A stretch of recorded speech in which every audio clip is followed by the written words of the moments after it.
Have you recently visited your neighborhood grocery shop and noticed the soaring cost of beef and dairy products? Well, you are not alone.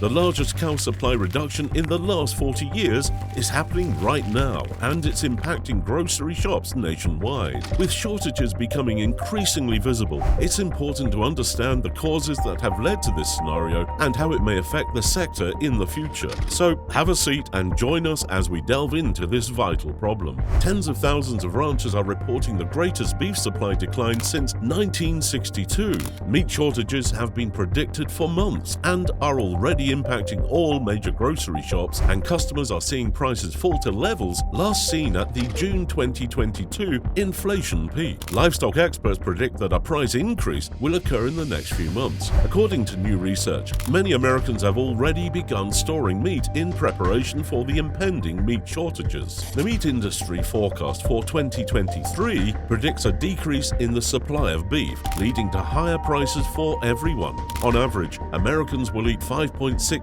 less beef this year due to shortages. To avoid eating less meat, it is important to secure your supply now. When the supply dropped 4% in 2003, fed steer prices advanced nearly 25%, similar to the situations in 2011 and 2014.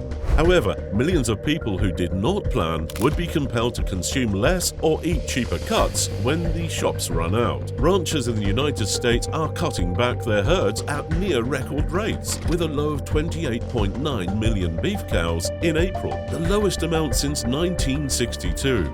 The Rose Beef Cattle Feed Index, part of the Grow Price Index program, reveals that feed costs are still at record highs, with high prices 68% higher than last year. Hay production and stock numbers are also at their lowest in 40 years, causing major problems in the cattle business. According to analysts, the beef cattle cycle is playing out as expected and will reach the top of the FED cattle price curve in the coming months. Customers are already noticing that the meat counters at their local grocery shops are becoming more vacant due to a contraction in beef supplies. David Anderson, an agricultural economics expert at Texas A&M University, and Scott Brown, a livestock economist, both warn that USDA's latest study shows the danger that many in the sector have been warning about since 2021. The big unknown is going to be consumer demand, Anderson emphasized. Brown also mentioned that by 2023,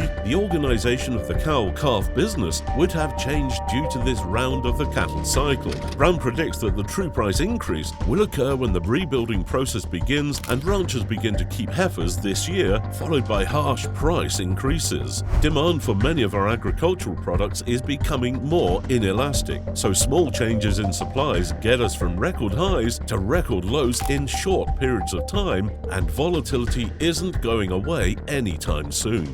While Brown feels that demand exists, he is concerned about the possibility of downside risks for farmers or ranchers, such as raising maize prices and operational expenses. Mom-and-pop farms will increasingly struggle with profitability, as they have been forced to deliver their animals to slaughter much sooner than normal, earning significantly less money than they expected. At the same time, large firms record billion-dollar profits. Recently, several of these corporations have come under fire for raising prices even as inflation levels fall, increasing families' cost of living. Over the last 3 years, dozens of meat processing units have been shut down by some of the industry's biggest companies. That is why independent livestock producers are raising the alarm about some rules that must be eliminated.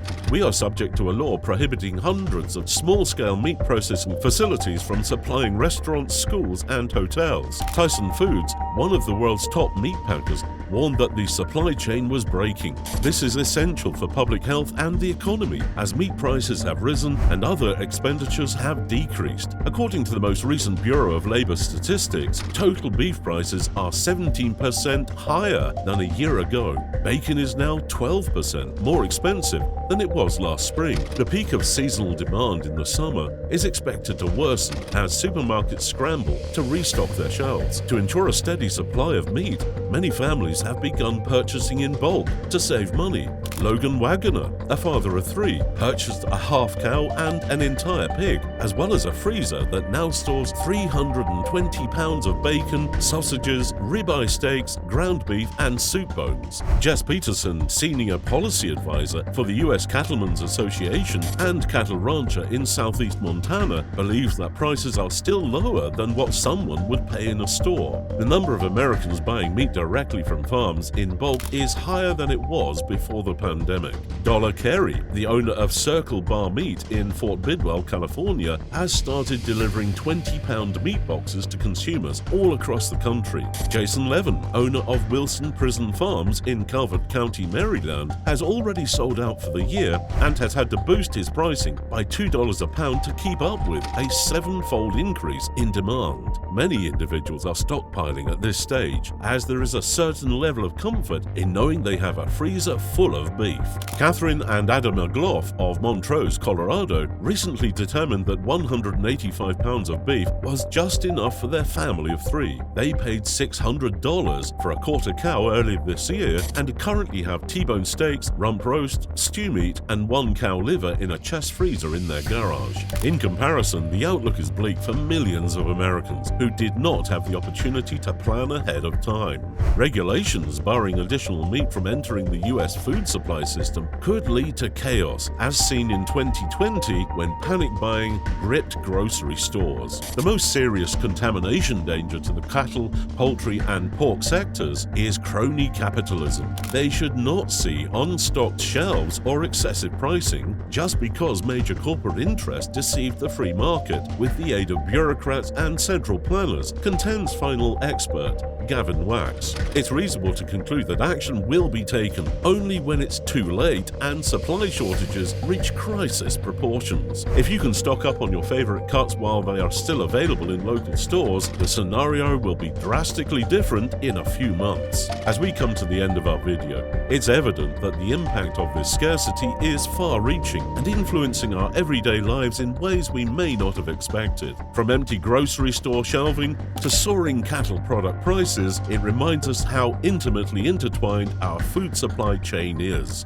The impacts of this scarcity will be seen for some time to come, from farmers and ranchers battling to remain afloat to the rippling effects on the whole food business. While the current state of affairs might be discouraging, it's vital to realize that problems like these also bring chances for innovation and adaptability. As farmers and ranchers restore their herds and supply networks are reorganized, innovative solutions that benefit not just the sector, but also the environment and animal welfare may emerge. We may also play a part as consumers by making educated decisions about what we eat and where it comes from. Supporting local farmers and opting for plant-based alternatives are just 2 ways we can help create a more sustainable and resilient food system. So, while we may be in for some difficult times ahead, keep in mind that there is always an opportunity for optimism and growth. Also, like this video and subscribe to our channel for more similar content. Thank you guys for watching. See you guys soon.